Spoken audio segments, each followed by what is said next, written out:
Chisikiziganya nacho. Kyakasa ni kusasa kuimya na yavuma leadership abaddewo. Never for that is long. Tosoba kuvuma Salim, how comes? Tosoba kuvuma Nyakana, how? Okero te kumate no munafia no gama ante bibikonwa. Can you imagine obera leader? Liale? That Nyakana is talking ne Kusasila yogera. Anywhere she cannot. Neither can she talk when Uhuru is talking anywhere. Mpeddemu eri courage yembadde nina. Effort yembadde nina sikyalina. Ndi useless. Sikyalina amaanyi yembadde nina. Naye alhamdulillah no problem. Nange nsanyusa okubasanga amanyi eddoboozi w'omutaka Fene Kusasila senior presidential advisor bamwagala oba temwagala.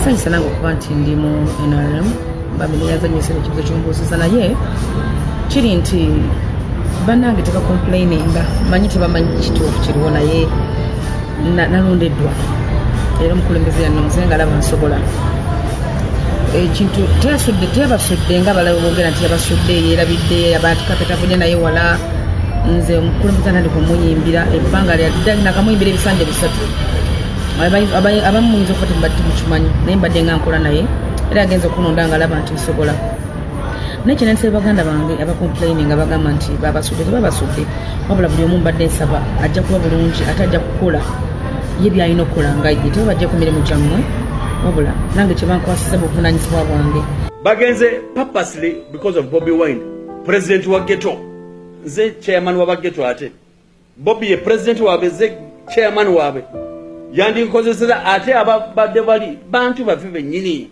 bavubuka baffe bennyini naye mwebale kulya sente mwebale mbeebaza nnyo okutwala sente muziriire ddala tutaddemu life yaffe tutaddemu obudde bwaffe ntaddemu essente zange okulaba kutubeerawo naye president waffe wakyadde mu Kampala Central natwerabira si gwe gusoose ekamo kyabagabidde abavubuka bazirye si bananyine Kampala abo sente ze bagabye mu Kampala 80% si ndi mu office eno I will resign ndetera abavubuka ba Kampala Central nga bebafunye mu sente zo eno ntebe njajje va mu lwalero instead atulesemu ebuwundu nze ndi wano wonda bandi mu ne buwundu by'amaanyi kati mpeddemu eri courage yembadde nina effort yembadde nina sikyalina ndi useless sikyalina amaanyi yembadde nina naye alhamdulillah no problem. Bwogamba mobilizing omwadde billion shillings sigirabangako nange mu bulamu bwange za gavumenti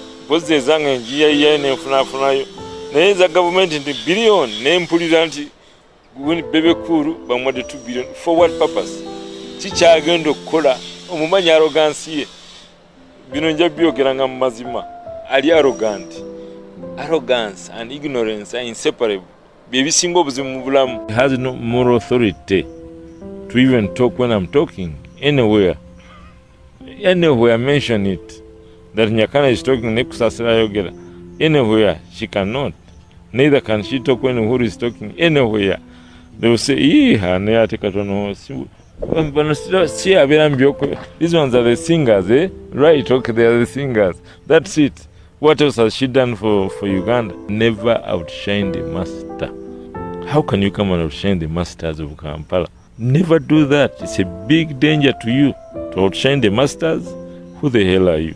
So she doesn't have any moral authority to talk about anyone in this country. She needs to right away apologize for those comments and make sure that she will find the ways of working with people.